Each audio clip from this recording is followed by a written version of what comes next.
A Biblia mást mond. Hallottátok, hogy megmondatott? Szemed szemért, fogad fogért.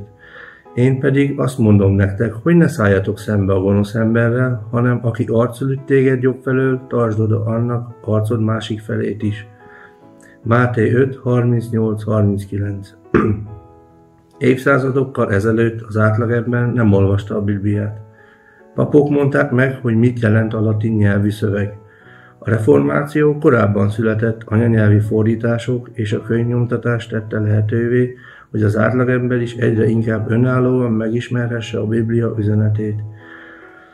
Ma már annyi Biblia fordítás létezik, hogy alig lehet számon tartani.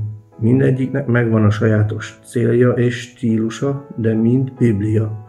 Van, akinek ijesztő lehet belekezdeni egy ennyire fontos és szent könyv olvasásába, és próbálni megérteni, mit is mond valójában a Biblia. Mégis megéri, mert rengeteg dolgot megtanulhatunk általa önmagunkról és Istenről. Fohászkodjunk. Istenem, hiszem, hogy a Biblia a te szent beszéded. Segíts az olvasásában és megértésében. Amen.